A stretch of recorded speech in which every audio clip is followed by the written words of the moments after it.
അബൂ മൂസ അശ്അരി, ഇന്നലെ നിങ്ങൾ വിധി പറഞ്ഞു എന്നിരിക്കട്ടെ, ആ വിധി തെറ്റായിരുന്നു എന്ന് നിങ്ങൾക്ക് ബോധ്യപ്പെട്ടു കഴിഞ്ഞാൽ ഞാൻ ഇന്നലെ പറഞ്ഞ വിധി തെറ്റാണ് എന്ന് പറയാൻ സമ്മതിക്കാൻ അബൂ മൂസ നിങ്ങൾ മടി കാണിക്കരുതേ. നമ്മൾ പലരും അങ്ങനെയാ പറയാ, ദേഷ്യപ്പെട്ടിട്ട് പറയേ ഞാൻ മരിച്ചാൽ എൻ്റെ മയ്യത്ത് പോലും അവനെ കാണിച്ചു കൊടുക്കരുത് എന്ന്. യാ അല്ലാ, എന്ത് വർത്താനാണ് അതൊക്കെ? എന്തിനാ അങ്ങനെയൊക്കെ പറയണത്? ഞങ്ങനെ പറഞ്ഞു പോയി എന്ന് വിചാരിക്കുക. ഒന്ന് തിരുത്ത, ഞാൻ അപ്പം ആ ദേഷ്യത്തിൽ പറഞ്ഞതാണ് കേട്ടോ, അങ്ങനെ ഒരു വെറുപ്പോ ദേഷ്യമൊന്നും എനിക്ക് അയാളോടില്ല. തിരുത്തണം, മരണത്തിൻ്റെ മുമ്പ് തിരുത്തണം. വലിയ രസം എന്താണെന്നറിയോ? മയ്യത്ത് കൊണ്ടുവച്ചാൽ മെഹ്റാബിൻ്റെ മുമ്പിൽ ജനാസക്ക് കൊണ്ടുവന്ന് നിർത്തിയാൽ ഓരോരുത്തരിങ്ങനെ പറയും, പഠിച്ചവനെ നല്ല മനുഷ്യനായിരുന്നു കേട്ടോ, നല്ലൊരു മനുഷ്യനാപ്പി മരിച്ചെടുക്കണത്. അയാൾ അങ്ങനെ പള്ളിക്ക് ആദ്യം വരുന്ന ആളെ ഹൗദ് ക്ലീനാക്കുന്ന ആളായിരുന്നു, മുക്രിക്കാനെ വിളിച്ചോണ്ടുന്ന ആളായിരുന്നു, ഏതൊരു കാര്യത്തിനും സഹായിക്കുന്ന ആളായിരുന്നു. ജീവിച്ചിരിക്കുന്ന കാലം നിങ്ങൾ ഈ നല്ല വർത്തമാനം ആ മയ്യത്തിനായി കിടക്കുന്ന മനുഷ്യനോട് പറയാറുണ്ടോ? അപ്പോഴല്ലേ ആ മനുഷ്യ അതുകൊണ്ട് കാര്യമുള്ളൂ. ജീവിച്ചിരിക്കുന്ന കാലത്ത് ഇതൊന്നും പറയില്ല. മരിച്ചു കഴിഞ്ഞാൽ പിന്നെ കോള എഴുതും, പിന്നെ സ്മരണിക, പിന്നെ അനുസ്മരണം. ജീവിച്ചിരിക്കുന്ന കാലത്ത് ഫുള്ള് ഫിത്തിനെ പറയാം, മരിച്ചു കഴിഞ്ഞാൽ ഭയങ്കര ആളെയ്യുന്നു. എന്തിനാ നമ്മൾ അങ്ങനെ ചെയ്യും? ജീവിച്ചിരിക്കുമ്പോൾ പറഞ്ഞു കൊടുത്തൂടെ? ജീവിച്ചിരിക്കുമ്പോൾ മനുഷ്യനെ പറ്റി ഖൈർ പറയണ്ടേ? അവിടെ മുഖത്ത് നോക്കി പറയണ്ട, പക്ഷെ മറ്റുള്ളവരോട് പറഞ്ഞൂടെ? അതെന്തൊരു വലിയ നന്മയാണ്. ആരെയും മുന്നിലിരുത്തിയിട്ട് പുകഴ്ത്താൻ പാടില്ല എന്നാ, അത് നമ്മുടെ രീതിയല്ല. പക്ഷെ ഒരാളുടെ അയാളുടെ പ്രസൻസിലല്ല, പക്ഷെ അയാളെ കുറിച്ച് നല്ലത് പറയാം. അതയാൾ ചിലപ്പോൾ അറിഞ്ഞെന്ന് വരും, അറിഞ്ഞില്ല എന്ന് വരും. അറിയുമ്പോൾ അയാൾക്ക് ഇഷ്ടമായി എന്ന് വരും, സന്തോഷമായി എന്ന് വരും, അതൊന്നും പ്രശ്നമില്ല. അയാളുടെ മുമ്പിൽ വെച്ചിട്ട് അയാളെ പുകഴ്ത്താൻ പാടില്ല. പക്ഷേ ഒരാളുടെ ബാക്കിൽ നിന്നുകൊണ്ട് അയാളെ പുകഴ്ത്തണമെന്നാ, ഒരു മനുഷ്യൻ്റെ നന്മകൾ പറയണമെന്നാ നമ്മുടെ ശരീഅത്ത് അങ്ങനെയാണ്. നമ്മളതൊന്നും പറയില്ല. മരിച്ചു കഴിഞ്ഞാൽ അളിയൻ അങ്ങനെയായിരുന്നു, അളിയൻ ഇങ്ങനെയായിരുന്നു, ഏട്ടമ്പതിയാപ്പിൾ എങ്ങനെയായിരുന്നു. ആ ജീവിച്ചിരിക്കുമ്പോൾ പോയി പറയേ, ജീവിച്ചിരിക്കുമ്പോൾ പോയിട്ട് സന്തോഷിപ്പിക്കും. മരിച്ചു കഴിഞ്ഞാൽ ഒരു മനുഷ്യനെ കാണാൻ, ആ രോഗി 10 കൊല്ലമായിട്ട് രോഗശൈലിയിൽ കിടക്കുമ്പോൾ തിരിഞ്ഞു നോക്കാതെ, പോയി നോക്കാതെ, ഒന്ന് സലാം പറയാതെ അയാൾ മരിച്ചു എന്ന് പറയുമ്പോൾ അങ്ങോട്ട് വണ്ടി എടുത്ത് വരും എല്ലാവരും. വരണ്ടെന്നല്ല ഞാൻ പറയണത്. ആ മനുഷ്യൻ ജീവിച്ചിരിക്കുമ്പോൾ ആളുടെ മുഖം കണ്ടാൽ അറിയുന്നൊരു സമയത്ത് ഇതിൽ എത്ര പേര് പോയി നോക്കിയിട്ടുണ്ടാവും. നമ്മൾ ആലോചിച്ച് നോക്കൂ, നമുക്ക് പുറത്തിറങ്ങാൻ പറ്റാണ്ട്, നമുക്കൊന്ന് ഇറങ്ങി നടക്കാനാവാതെ ഒരു രോഗശൈലിയിൽ കിടക്കുമ്പോൾ തൻ്റെ കൂട്ടുകാരും കൂടെ പഠിച്ചവരും കൂടെ കളിച്ചവരും കൂടെ ജോലി ചെയ്തവരും കൂടെ നടന്നവരും ഒക്കെ ഒന്ന് വന്ന് കാണുമ്പോൾ ആ രോഗി കിട്ടുന്ന വലിയൊരു സന്തോഷമല്ലേ? രോഗിയെ സന്ദർശിക്കൽ എത്ര വലിയ കൂലിയാണ്. അപ്പോൾ തിരിഞ്ഞു നോക്കൂല. എന്നിട്ട് വല്യമ്മ മരിച്ചു എന്ന് പറയുമ്പോൾ അവിടെ ഓടിയെത്തും, അല്ലേ? ജീവിച്ചിരിക്കുമ്പം ചെല്ലി, മരിച്ചിട്ടും ചെല്ലണം, പക്ഷെ ജീവിച്ചിരിക്കുമ്പോഴും ചെല്ലണം. ഒരു മനുഷ്യന് സന്തോഷം കൊടുക്കുക എന്ന് പറഞ്ഞാൽ ഇതിലും വലിയ ഇബാദത്ത് വേറെ ഇല്ല എന്ന് പോലും ഹദീസിൽ വന്നിട്ടുണ്ട്. അത്ര വലുതാണ്. സുറൂറുൻ തുദ്ഖിലുഹു അലാ ഖൽബിൽ മുഅ്മിൻ, ഒരാൾക്ക് സന്തോഷം നൽകുന്നത് അത്രമേൽ അല്ലാഹുവിന് ഇഷ്ടമാണ്. ഉമർ തങ്ങൾ പറയാൻ, അബൂ മൂസ, നിങ്ങൾ ഇന്നലെ പറഞ്ഞ വിധി, നിങ്ങളുടെ വിധിന്യായം ശരിയല്ലായിരുന്നു എന്ന് നിങ്ങൾക്ക് ബോധ്യപ്പെട്ടു കഴിഞ്ഞാൽ അത് തിരുത്താൻ മടിയുണ്ടാവരുതേ. പച്ചയിൽ എണീറ്റ് പറയണം, ഞാൻ പറഞ്ഞത് ശരിയല്ലായിരുന്നു. എന്താ കുഴപ്പം? ഒരു കുഴപ്പമില്ല, അങ്ങനെ പറയണം. فإن الحق قديم لا ينقضه شيء. لا توكان. These words have to be written by a golden pen, golden ink. فإن الحق قديم, because the truth is ancient. സത്യം അതിപുരാതനമാണ്. لا ينقضه شيء, nothing can nullify it. സത്യത്തെ മൂടിവെക്കാൻ ഒന്നിനും കഴിയൂല. സത്യം സത്യമാണ്. അത് ഇന്ന് നേരത്തെ പറഞ്ഞാൽ അത്രയും നല്ലത്. സത്യം മറച്ചു വെക്കരുത്. സത്യം ഏറ്റവും പഴയതാണ്. സത്യം അതിപുരാതനമാണ്. സത്യം എന്നെന്നും പഴക്കമുള്ളതാണ്. സത്യമാണ് എന്നും നിലനിൽക്കുന്നത്. إن الرجوع إلى الحق خير من التمادي في الباطل. ശരിക്കും മനസ്സിലാക്കേണ്ട വാക്കുകളാണിത്. ഉമർ തങ്ങളുടെ വാക്ക്. നബി തങ്ങൾ പറയാറില്ലേ, എൻ്റെ ഖുലഫാ ഉർ റാഷിദീങ്ങൾ പറയുന്നത് കേൾക്കണേന്ന്. ഞാൻ മരിച്ചാൽ, ഞാൻ വഫാത്തായാൽ എൻ്റെ ചര്യയും എൻ്റെ ഖുലഫാ ഉർ റാഷിദുകൾ പറഞ്ഞത് നിങ്ങൾ അനുസരിക്കണമെന്ന്. ആ ഖുലഫാ ഉർ റാഷിദിൽപ്പെട്ട മഹാന ഉമർ ബിൻ ഖത്താബ് തങ്ങൾ, നമുക്കറിയാലോ, മഹാനവറുകൾ പറയാണ്, വഇന്ന റുജൂഅ ഇലൽ ഹഖ് ഖൈറുൻ മിനത് തമാദി ഫിൽ ബാത്തിൽ. സത്യത്തിലേക്ക് തിരിച്ചു വരലാണ് നല്ലത്. തൻ്റെ മോശപ്പെട്ട നിലപാടുകളിൽ അള്ളിപ്പിടിച്ചു കൂടുന്നതിനേക്കാൾ, അത് ന്യായീകരിച്ചു കൊണ്ടിരിക്കുന്നതിനേക്കാളും നല്ലത് സത്യത്തിലേക്ക് തിരിച്ചു വരലാണ്. അല്ലേ? നമുക്കൊക്കെ തെറ്റുപറ്റും, മനുഷ്യരാണ്, മനുഷ്യർക്ക് തെറ്റുപറ്റും. മുഅ്മിനീങ്ങളെ കുറിച്ച് പറഞ്ഞെന്താ?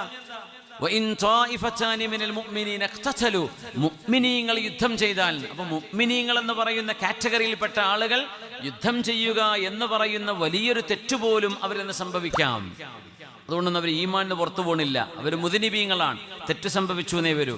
ഇൻഷാ ഗഫർ വ ഇൻഷാ അഅദബ്. അള്ളാഹുവിന് വേണമെങ്കിൽ ശിക്ഷിക്കാം, അല്ലെങ്കിൽ അള്ളാഹുവിന് പുറത്തു കൊടുക്കാം. പക്ഷെ ഈ മുഅ്മിനീങ്ങളാണ്. ഈമാനെന്ന് പുറത്തു പോകുന്നുണ്ടോ? ഒരാൾ ആത്മഹത്യ ചെയ്തെന്ന് വിചാരിക്കുക. ഹദീത്ത് കേൾക്കുമ്പോൾ നമ്മൾ മുമ്പ് ചർച്ച ചെയ്ത വിഷയമാണ്, അതിലേക്ക് കിടക്കുന്നില്ല. ഹദീത്ത് ഇങ്ങനെ ശരിക്കും മലയാളത്തിലെ എൻ്റെ പരിഭാഷ ഇങ്ങനെ വായിച്ചാൽ ആൾ നേരെ നരകത്തിലേക്ക് പോകുന്നു തോന്നും. അതുകൊണ്ടാണ് ഫത്വ പറയൽ ആലിമീങ്ങൾക്ക് വിട്ടുകൊടുക്കണം എന്ന് പറയാൻ. നമ്മൾ ഫത്വ കൊടുക്കാൻ നിൽക്കണ്ട. ആ ഹദീത്തിൻ്റെ സാരം വലിയൊരു നരകം പോലെയുള്ളൊരു ശിക്ഷ കിട്ടാൻ മാത്രം അള്ള പുറത്തു കൊടുത്തില്ലെങ്കിൽ ഗുരുതരമായ തെറ്റാണ് ആ മനുഷ്യൻ ചെയ്തത്. അത്രയേ ഉള്ളൂ. എന്നല്ലാതെ ആത്മഹത്യ ചെയ്തെന്ന് വിചാരിച്ചിട്ട് ഇസ്ലാം എന്ന് പുറത്തുപോയി മുഅ്മിനീങ്ങളുടെ ഖബർസ്ഥാനിൽ മറവ് ചെയ്യാൻ പാടില്ല, അങ്ങനെയൊന്നും ഇതിനർത്ഥമല്ല. ആൾക്ക് മയ്യിത്ത് നിസ്കരിക്കണം, ആൾക്ക് വേണ്ടി പുറത്തു കൊടുക്കണം, അയാൾക്ക് വേണ്ടി ജാരിയായ സ്വതക്ക ചെയ്യാം, മഗ്ഫിറത്തിനെ ചോദിക്കാം, ഒക്കെ ചെയ്യാം. എന്തേ? ഈമാൻ ഉണ്ടായിരുന്നോ? ചെയ്ത് തെറ്റാണ്, പക്ഷെ ഈമാൻ എന്ന് പുറത്തു പോവോ? ഈമാൻ എന്ന് പുറത്തു പോവില്ല. അങ്ങനെ പുറത്തു പോകുമെന്ന് പറയുന്ന ബിദ്അഈ പ്രസ്ഥാനക്കാർ ഇസ്ലാമിൻ്റെ ആദ്യകാലങ്ങളിൽ ഉണ്ടായിരുന്നു. ആലിമീങ്ങൾ അതിനൊക്കെ എതിരെ ക്രോസ് ചെയ്യാൻ വേണ്ടി പറയുന്ന ദലീലുകളാണ് ഈ പറയുന്നതൊക്കെ. തെറ്റ് ചെയ്ത് തെറ്റാണ്, പക്ഷെ ഈമാൻ നഷ്ടപ്പെടുന്നില്ല എന്നാണ്. ഈമാൻ, മുഅ്മിനീങ്ങളുടെ ഈമാൻ അവരുടെ ഖൽബിലുള്ള വിശ്വാസമാണ്. ചെയ്ത് തെറ്റായിരിക്കാം, മുഅ്മിനീങ്ങൾക്ക് തെറ്റ് പറ്റാം, പക്ഷെ തൗബ ചെയ്യണം, സത്യത്തിലേക്ക് തിരിച്ചു വരണം, സത്യത്തിലേക്ക് തിരിച്ചു വരണം. والمسلمون عدول بعضهم على بعض إلا مجلودا في حد أو ضنينا في ولاء أو قرابة. മഹാനായ അമീറുൽ മുഅ്മിനീൻ ഉമർ ബിൻ ഖത്താബ് റളിയല്ലാഹു അൻഹു പറയുകയാണ്, വൽ മുസ്ലിമൂന ഉജൂലുൻ ബഅ്ദുഹും അലാ ബഅദ്.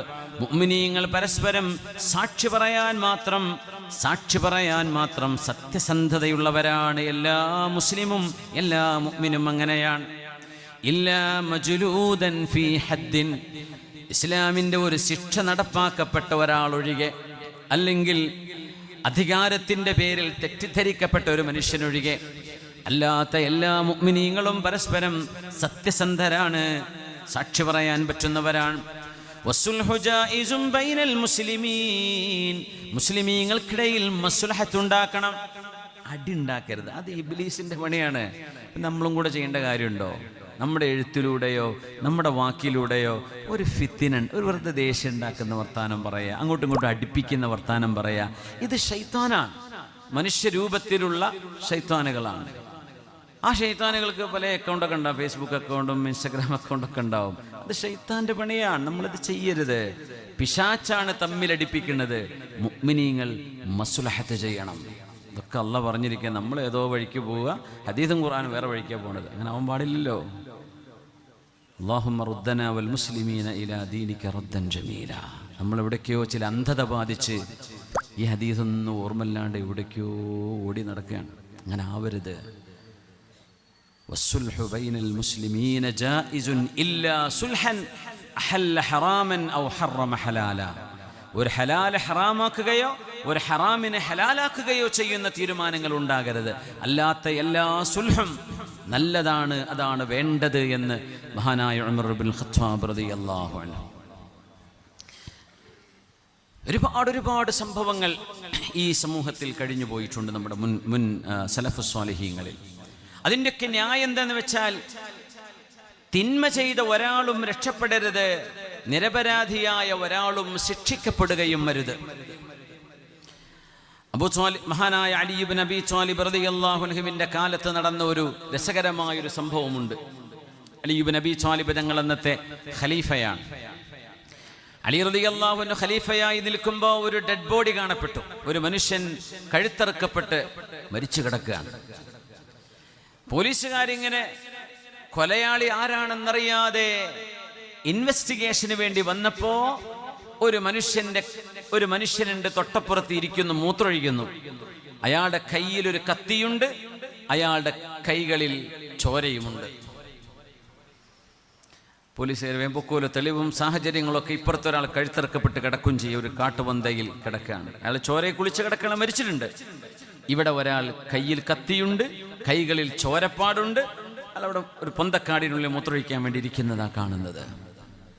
പോലീസുകാർ ചോദിച്ചു, നീയാണോ ഇയാളെ കൊന്നത് എന്ന് ചോദിച്ചു. അതെ അതെ അതെ ഞാൻ തന്നെയാണ്. നവാന്ന് പറഞ്ഞ് പിടിച്ചുകൊണ്ടേ അലി റളിയല്ലാഹു അൻഹുവിൻ്റെ മുമ്പിലേക്ക് വന്നു. അലി റളിയല്ലാഹു അൻഹു വലിയ ബുദ്ധികൂർമ്മതയുള്ള സ്വഹാബിയാണ്. മിൻ അദ്ഖൽ അദ്ഖിയ, വലിയ ബുദ്ധി. He was the most brilliant intelligent person. മഹാനവറുകൾ നോക്കിയിട്ട് പറഞ്ഞു, ഇവനല്ലല്ലോ ഇയാളെ കൊന്നത് എന്ന് പറഞ്ഞു. അലി തങ്ങൾ പറഞ്ഞു, ഇവനല്ലല്ലോ കൊന്നത്, പിന്നെ എങ്ങനെ ഇവനാണെന്ന് പറയാം? അലി തങ്ങൾ പറഞ്ഞു, ബഗ്ദാദിലെ കൂഫയിലെ മഹാനവറുകളുടെ ഖിലാഫത്തിന്റെ കാലമാണ്. കൂഫയിലെ അങ്ങാടിയിലുള്ള മുഴുവൻ ആളുകളെയും ഹാജരാക്കാൻ വേണ്ടി പറഞ്ഞു.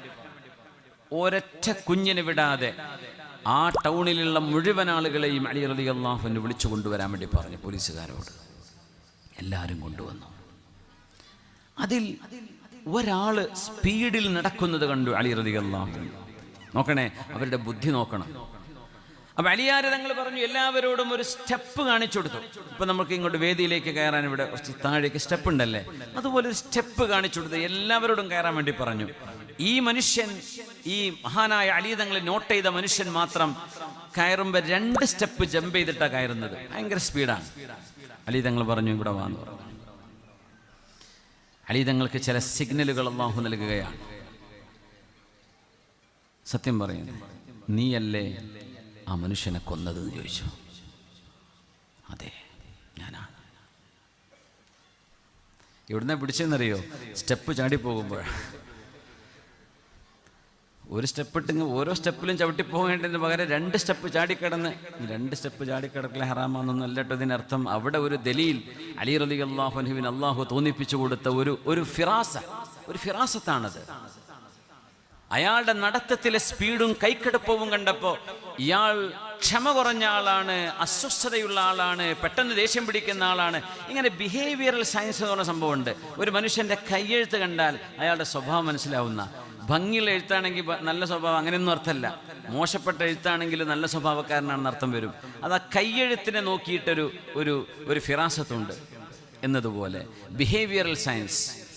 ചില ആളുകളുടെ നടത്തവും ഇരുത്തവും പെരുമാറ്റവും കണ്ടാൽ പെട്ടെന്ന് ക്ലിക്കാവും, ആ മനുഷ്യനിൽ എന്തോ പ്രശ്നമുണ്ട് എന്ന്.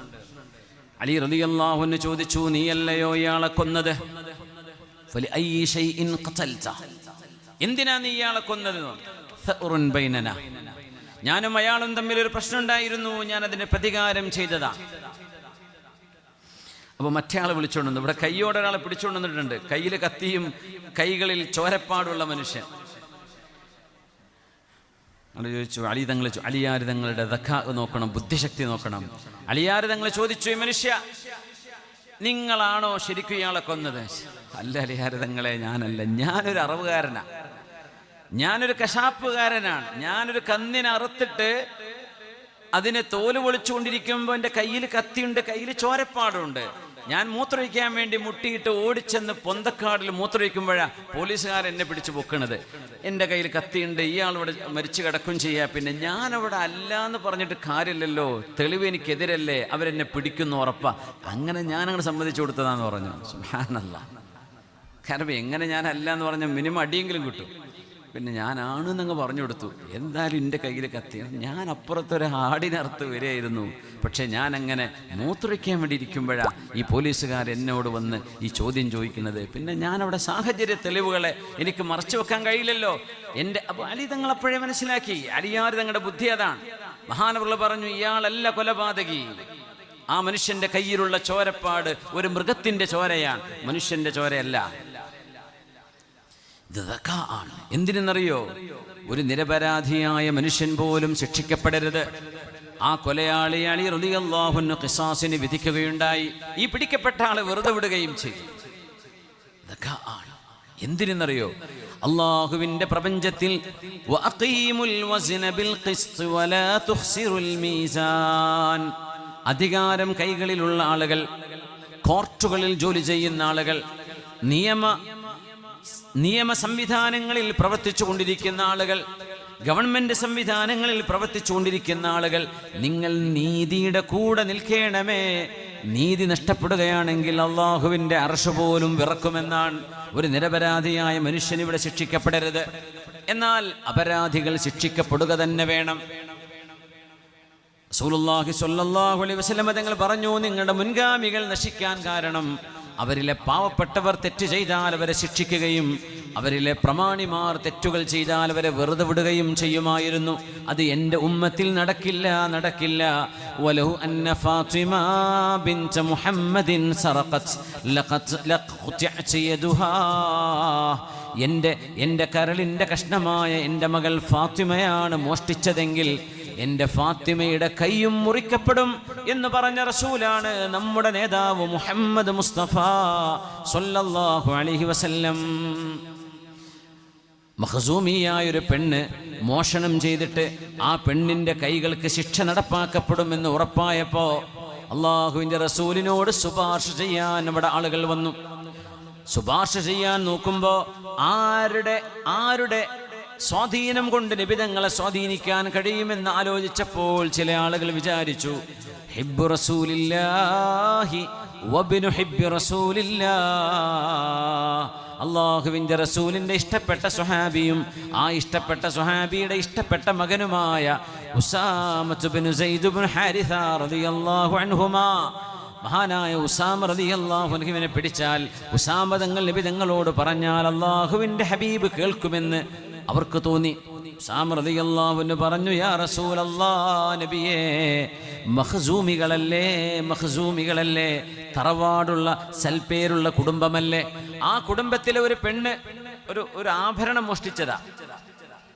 അവളുടെ കൈ മുറിക്കപ്പെടുകയാണെങ്കിൽ ആ കുടുംബത്തിന് അപമാനമുണ്ടാകും നബിയെ. അതുകൊണ്ടൊന്ന് മാപ്പ് കൊടുത്തുകൂടെ, ഒന്ന് ഒഴിവാക്കി കൊടുത്തുകൂടെ എന്ന് ചോദിച്ചപ്പോഴാണ്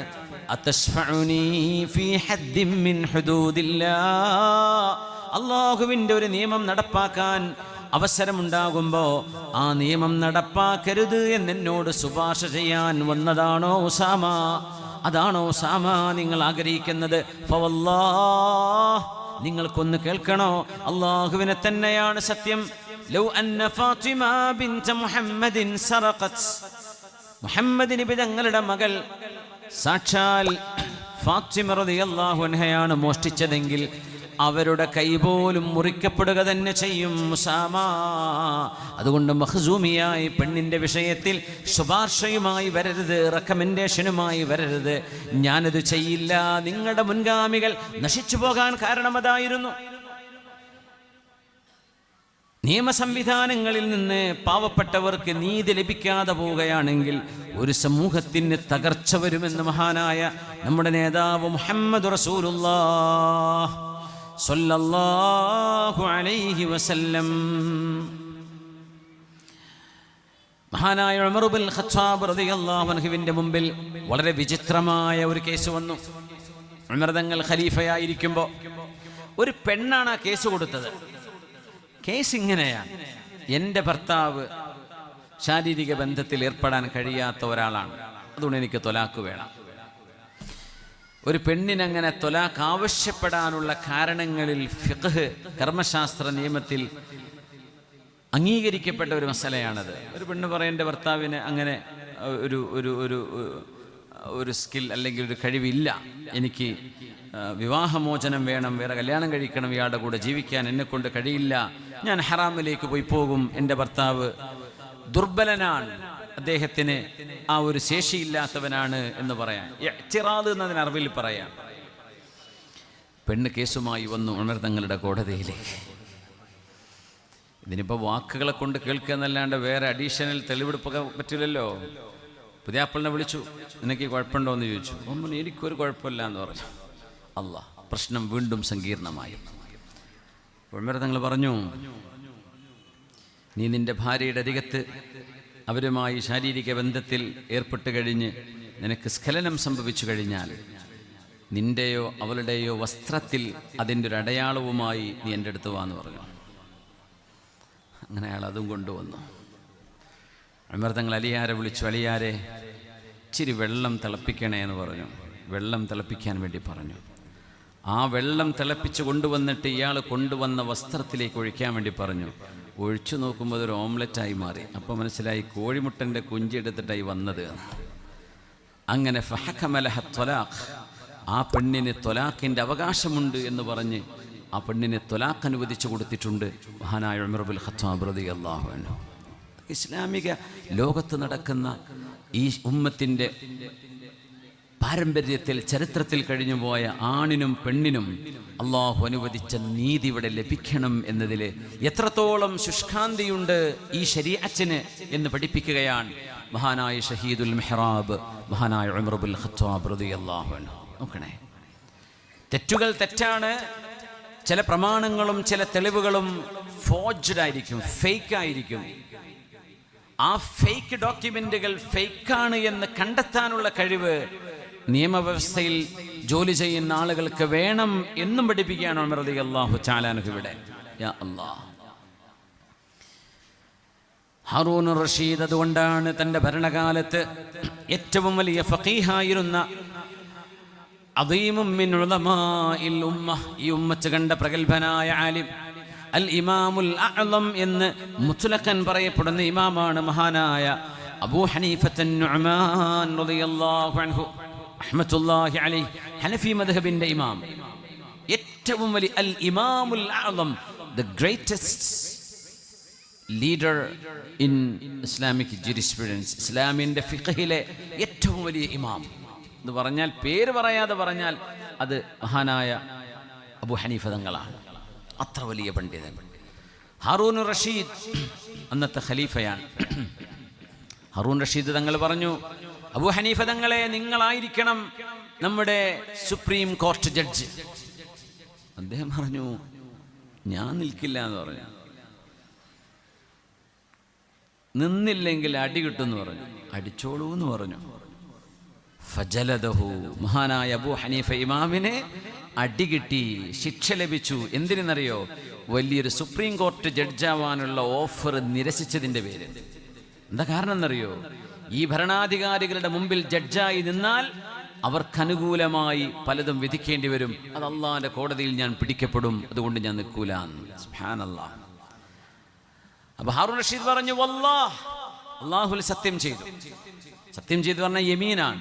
സത്യം പൊളിഞ്ഞാൽ അതിന്റെ കഫാറത്ത്, പ്രായശ്ചിത്തം കൊടുക്കണം. 10 അടിമകളെ മോചിപ്പിക്കണം, അല്ലെങ്കിൽ 3 ദിവസം നോമ്പെടുക്കണം. അങ്ങനെയൊക്കെ നിയമങ്ങളുണ്ട് അതിന്. അള്ളാനെ തന്നെയാണ് സത്യം. അബൂ ഹനീഫ ഇമാമെ, നിങ്ങൾ ഖാദിയായി അധികാരം ഏറ്റെടുക്കണം. അബൂ ഹനീഫ പറഞ്ഞു, വല്ലാഹി ഞാൻ ഏറ്റെടുക്കൂല. അപ്പോൾ ആളുകൾ പറഞ്ഞു, ഈ ഖലീഫ അങ്ങനെ വല്ലാഹി പറയുമ്പോൾ നിങ്ങൾ അദ്ദേഹത്തെ മറികടന്നിട്ട് വല്ലാഹി പറയണത് മോശമല്ലേ എന്ന് ചോദിച്ചു. സത്യം പറഞ്ഞിട്ടല്ലേ ഉള്ളൂ. സത്യം ചെയ്തു പറഞ്ഞത് ചെയ്യാതിരുന്നാൽ പ്രായശ്ചിത്തം കൊടുക്കണം. മൂപ്പർക്ക് ഇഷ്ടം പോലെ അടിമകളുണ്ടല്ലോ, കൊടുക്കാലോ. മൂപ്പർ കൊടുത്തോട്ടെ, വീട്ടിക്കോട്ടെ. അതുകൊണ്ട് അദ്ദേഹത്തിൻ്റെ സത്യം അയാൾ വീട്ടിക്കോട്ടെ, ഞാൻ എൻ്റെത് നോക്കാം, എന്നെ കൊണ്ട് കഴിയില്ല എന്ന് പറഞ്ഞു. അങ്ങനെ മഹാനവറുകൾ ഒഴിഞ്ഞു മാറിയപ്പോൾ മഹാനായ ഖാദി അബൂ യൂസുഫ് റഹിമഹുല്ലാ എന്ന മഹാനായ അബൂ ഹനീഫ തങ്ങളുടെ പ്രിയപ്പെട്ട ശിഷ്യൻ, ആ ശിഷ്യനെ ഹാറൂൻ റഷീദ് ഖാദിയായി നിയമിച്ചു. എന്തിനെന്നറിയോ? ആലിമീങ്ങളാണ് ഈ തലത്തിലേക്ക് വരേണ്ടത്. ആലിമീങ്ങളായ ആളുകൾ LLBക്ക് പോകണം, നിയമം പഠിക്കണം, വാദിക്കാൻ പഠിക്കണം. എന്തിനെന്നറിയോ? നുണ പറയാതിരിക്കാൻ, നുണ പറഞ്ഞുകൊണ്ട് കേസുകൾ ജയിക്കാതിരിക്കാൻ. സത്യം ജയിക്കണം, എന്നിട്ടുള്ള കേസ് മതി. ചിലപ്പോൾ ഒരുപക്ഷെ കേസില്ല വക്കീലായി കാലം മുഴുവൻ ജീവിക്കേണ്ടി വന്നേക്കാം. മഹാനായ കണ്ണിയത്ത് ഉസ്താദ് തങ്ങളവറുകൾ, മഹാനവറുകൾ മരക്കച്ചവടം ചെയ്ത് നിർത്തിയ പോലെ ആയിക്കോട്ടെ. അൽ ഹഖ് ഖദീം, സത്യമേ വിജയിക്കുകയുള്ളൂ. ലാ യൻഖുദുഹു ശൈഉൻ, സത്യമാണ് വിജയിക്കുന്നത്, സത്യത്തെ മൂടിവെക്കാൻ ഒന്നിനും കഴിയില്ല എന്ന് മഹാനായ ഉമർ ഇബ്നുൽ ഖത്താബ് റളിയല്ലാഹു തആല അൻഹു പറഞ്ഞത് എത്ര സത്യമാണ്, എത്ര സത്യമാണ്. മാലിക്കി മദ്ഹബിന്റെ ഇമാം മാലിക് റളിയല്ലാഹു അൻഹുവിന്റെ ചില പ്രത്യേക വീക്ഷണങ്ങളുണ്ട്. മഹാനവറുകൾ പറയുമായിരുന്നു, ജഡ്ജായി ജോലി ചെയ്യുന്ന എല്ലാവരുടെയും മുഖത്ത് സങ്കടം കാണുക സ്വാഭാവികമാണ്. എന്നാൽ മദീനയിൽ ജഡ്ജിമാരായി ജോലി ചെയ്ത 2 ആളുകളുടെ മുഖത്ത് ഞാൻ സങ്കടം കണ്ടിട്ടില്ല. അതുകൊണ്ട് അവരുടെ ഹദീസ് ഞാൻ സ്വീകരിക്കില്ല. അല്ലാഹ്, എങ്ങനെ ഖാദിയായൊരു വിധി പറഞ്ഞാൽ, പടച്ചോനെ ഞാൻ ഇന്നലെ വിധി പറഞ്ഞ അയാൾക്ക് എതിരായി ഞാൻ പറഞ്ഞത് അങ്ങനെ തന്നെയാണോ പടച്ചോനെ, എനിക്ക് തെറ്റുപറ്റിപ്പോയിട്ടുണ്ടാവോ, തെളിവ് എനിക്കെതിരായിട്ടുണ്ടാവോ, ഞാൻ പറഞ്ഞത് ശരിയാണോ എന്ന സങ്കടം ഒരു മുഅ്മിനായ ജഡ്ജിന് വരൽ അനിവാര്യമാണ്. കുല്ലു ഖാദിൻ തദ്ഹറു അലാ വജ്ഹിഹിൽ കആബ, ഏതൊരു ജഡ്ജിന്റെ മുഖത്തും ദുഃഖം വരൽ സ്വാഭാവികമാണ്. കാരണം അത് സന്തോഷിക്കാൻ പറ്റുന്ന ജോലിയല്ല, ആ ജോലി വലിയ ഉത്തരവാദിത്വമുള്ള ജോലിയാണ്. നാളെ അല്ലാഹുവിൻ്റെ മുമ്പിൽ കയ്യും കെട്ടി മറുപടി പറയേണ്ട ജോലിയാണ്. അതുകൊണ്ട് മദീനയിലെ ജഡ്ജിമാരിൽ രണ്ടാളുടെ മുഖത്ത് ഞാൻ സങ്കടം കാണാതിരുന്നപ്പോൾ ആ രണ്ടുപേരും ഈ ജോലി ഇത്ര ലാഘവത്തോടെ കാണുന്ന ആളുകളാണെന്ന് എനിക്ക് ബോധ്യപ്പെട്ടതിൻ്റെ പേരിൽ ഞാൻ അവരിൽ നിന്ന് ഹദീത്ത് സ്വീകരിക്കുകയില്ല എന്ന് തീരുമാനമെടുത്ത ഹദീത്ത് പണ്ഡിതനാണ് മാലിക്കി മദ്ഹബിൻ്റെ ഇമാം, മഹാനായ ഇമാമു ദാരിൽ ഹിജ്റ മാലിക് ബിൻ അനസ് റളിയല്ലാഹു തആല അൻഹു. മുഖത്ത് സങ്കടമില്ല. എന്തുകൊണ്ട്? അവർക്കതിൻ്റെ ഉത്തരവാദിത്വത്തിൻ്റെ ബോധം വന്നിട്ടില്ല. അങ്ങനത്തെ ആളുകളുടെ ഹദീസ് എനിക്ക് വേണ്ട. മാലിക് ഇമാമിൻ്റെ വലിയ വീക്ഷണങ്ങളുണ്ട്. അയ്യൂബ് സഖ്തിയാനി തങ്ങളെക്കുറിച്ചൊക്കെ നമ്മൾ മനസ്സിലാക്കിയിട്ടുണ്ട്, നിങ്ങൾ വേദന കേട്ടിട്ടുണ്ടാവുന്നത്. അയ്യൂബ് സഖ്തിയാനി തങ്ങളുടെ ഹദീസ് ഇമാം മാലിക് എന്നവർ സ്വീകരിക്കാൻ തുടങ്ങിയത് മഹാനവറുകൾ ഹജ്ജിന് വന്നതിന് ശേഷം. അയ്യൂബ് സഖ്തിയാനി എന്ന് പറഞ്ഞാൽ വലിയ കറാമത്തുള്ള മഹാനാണ്. മക്കയിലേക്ക് എത്തുമ്പോഴേ കൂടെ വന്ന ആളുകളോട് സഖ്തിയാൻ നാട്ടുകാരോട് പറയാൻ, കറാമത്ത് കറാമത്ത് എന്ന് കേട്ടിട്ടുണ്ടോ എന്ന് ചോദിച്ചു. ഒരു പറഞ്ഞു, ചിലർ പറഞ്ഞുണ്ട്, ചിലർ പറഞ്ഞില്ല. ഞാൻ നോക്കിക്കോളൂ എന്ന് പറഞ്ഞു. മക്കയോടടുത്ത് നിൽക്കുമ്പോൾ ഒരു പാറയിൽ വിരൽ വെച്ചിട്ട് പറഞ്ഞു, ഈ പാറയിൽ നിന്ന് ഞാൻ വെള്ളം കാണിച്ചു തരാം, പക്ഷെ ഞാൻ മരിക്കണവരെ ഈ കണ്ട കാര്യം ആരോടും പറയാൻ പാടില്ല. അങ്ങനെ മഹാനവറുകൾ ബിസ്മില്ലാഹിർ റഹ്മാനിർ റഹീം എന്ന് പറഞ്ഞ് പാറയിൽ വിരൽ വെച്ചമർത്തി. മഹാനായ താബിഈങ്ങളുടെ കാലത്ത് കഴിഞ്ഞുപോയ പ്രഗത്ഭൻ കൈയെടുത്തപ്പോൾ അവിടുന്ന് വെള്ളം അണപൊട്ടി ഒഴുകി. ആ വെള്ളം കൂടെയുള്ള ആളുകളൊക്കെ കുടിച്ചു. എല്ലാവരുടെ ആവശ്യം കഴിഞ്ഞപ്പോൾ അവിടെ കൈവച്ചു വീണ്ടു. അതേപോലെ ബിസ്മി ചൊല്ലി ആ വെള്ളം അവിടെ നിന്നു. അങ്ങനത്തെ ഇൻസ്റ്റൻറ്റ് അല്ലാഹുവിൻ്റെ കറാമത്ത് കാണിച്ച വലിയാണ് അയ്യൂബ് സഖ്തിയാനി തങ്ങൾ. എന്നിട്ടും ഇമാം മാലിക് എന്നവർ മഹാനവറുടെ ഹദീസിൻ്റെ റിവായത്തുകൾ സ്വീകരിച്ചിരുന്നില്ല എന്നാണ്. എന്തേ കാരണം എന്നറിയോ? ഖൽബിൻ്റെ ഉള്ളിൽ അല്ലാഹുവിൻ്റെ റസൂലിനോട് മഹബ്ബത്തുണ്ടോ എന്ന് ബോധ്യപ്പെടാത്തതിൻ്റെ പേരിൽ. സുബ്ഹാനല്ലാഹ്. ഫലമ്മാ ഹജ്ജ ഹജ്ജതഹു, മഹാനായ അയ്യൂബ് സഖ്തിയാനി തങ്ങൾ ഹജ്ജിന് വന്നപ്പോൾ മാലിക് ഇമാം എന്ന മക്കയിലുണ്ട്. മാലിക് ഇമാം പറയാ, ഈ മഹാന്റെ ഹദീസുകൾ എനിക്ക് വേണം, പക്ഷേ ഈ ആളതിന് ക്വാളിഫൈഡ് ആണോ അല്ലേ എന്ന് എനിക്കറിയില്ലല്ലോ. അതുകൊണ്ട് ഞാൻ കുൻതു അർമുഖുഹു, ഞാൻ അദ്ദേഹത്തെ ശരിക്കും നിരീക്ഷിക്കുകയായിരുന്നു. മക്കയിലെ ഹജ്ജ് കഴിഞ്ഞിട്ട് നിസ്കാരത്തിൻ്റെ അടിയിലൊക്കെ അയ്യൂബ് സഖ്തിയാനിയെ ദൂരെ നിന്ന് ഇമാം മാലിക് എന്നവരിങ്ങനെ വീക്ഷിക്കാൻ തുടങ്ങി. ഈ കറാമത്തുള്ള മഹാനായിട്ട് പോലും ഹദീസ് മുഅത്തയിലെ റിവായത്തുകളിൽ അയ്യൂബ് സഖ്തിയാനി തങ്ങളുടെ ഏതാനും കുറച്ച് റിവായത്തുകളെ ഉള്ളൂ. അത് സ്വീകരിക്കാൻ ഇമാം മാലിക് എന്നവർ കണ്ട ന്യായം നോക്കണം. അതാണ് അത്ഭുതം. മഹാനവറുകൾ പറയാണ്, കുഞ്ചോർമുഖുഹു, ഞാൻ അയ്യൂബ് സഖ്തിയാനിയെ ശരിക്കിങ്ങനെ വീക്ഷിക്കുമ്പോൾ കുല്ലമാ ദുഖിറ റസൂലുള്ളാഹി സ്വല്ലല്ലാഹു അലൈഹി വസല്ലമ അജ്ഹശ ബിൽ ബുകാ, അള്ളാഹുവിൻ്റെ റസൂലിൻ്റെ പേര് മുഹമ്മദ് റസൂലുള്ളാഹ് എന്ന് മക്കായുടെ പള്ളിയിൽ പറയപ്പെടുമ്പോൾ, മക്കയിലെ പള്ളിയിൽ നടക്കുന്ന ദർസുകളിൽ ഹബീബായ നബി തങ്ങളുടെ ഹദീസ് പറയപ്പെടുമ്പോൾ, ഹബീബിൻ്റെ പേര് പറയപ്പെടുമ്പോൾ ഈ മഹാൻ പൊട്ടി പൊട്ടി തേങ്ങി തേങ്ങി കരയുന്നത് ഞാൻ കണ്ടു. അവിടെ മുതലാണ് കതബതു അൻഹു, അത് ഞാൻ കണ്ട് ബോധ്യപ്പെട്ടതിന് ശേഷമാണ് അയ്യൂബ് സഖ്തിയാനിയുടെ ഹദീസ് ഞാൻ സ്വീകരിക്കാൻ തുടങ്ങിയത് എന്ന് പറഞ്ഞതും ഇതേ മഹാൻ തന്നെ. മുഖത്ത് സങ്കടം കാണാത്തതിൻ്റെ പേരിൽ 2 ജഡ്ജിമാരുടെ ഹദീസുകൾ ഞാൻ സ്വീകരിക്കില്ല എന്ന് പറഞ്ഞ അതേ മഹാൻ അയ്യൂബ് സഖ്തിയാനി എന്ന അള്ളാഹുവിൻ്റെ വലിയ പുണ്യ നബി തങ്ങളുടെ പേര് കേട്ടിട്ട് പൊട്ടിക്കരയുന്നത് കണ്ടപ്പോൾ ഫകതബതു അൻഹു, അവിടെ മുതൽ ഞാൻ മഹാന്റെ ഹദീസ് സ്വീകരിക്കാൻ തുടങ്ങി. ഇതൊക്കെ മദ്ഹബിൻ്റെ ഇമാമിങ്ങളാണ്, അവരുടെ ഇജ്തിഹാദുകളാണ് ഇതൊക്കെ. യാ അല്ലാഹ്, അത്രയും പരിശുദ്ധമാണ് നമ്മുടെ ഹദീസുകൾ എന്ന് മനസ്സിലാക്കണം. ഈ ഹദീസുകൾ ഇങ്ങനെ വെറുതെ കേട്ടത് മുഴുവൻ എടുത്താൽ ആര് പറഞ്ഞു എന്നത് വലിയൊരു വിഷയമാണ്. എന്ത് പറഞ്ഞു എന്നതല്ല, പറയുന്ന ആളിൻ്റെ വ്യക്തിത്വം. ഇതാണ് ശരീഅത്തുൽ ഇസ്ലാമിൻ്റെ വലിയൊരു മനോഹാരിത. ഹദീത്ത് ലഈഫാകുന്നതും ഹദീത്ത് സ്വഹീഹാവുന്നതും ഒക്കെ വലിയൊരളവോളം അത് പറയുന്ന ആളിൻ്റെ വ്യക്തിത്വത്തിനനുസരിച്ചാണ്.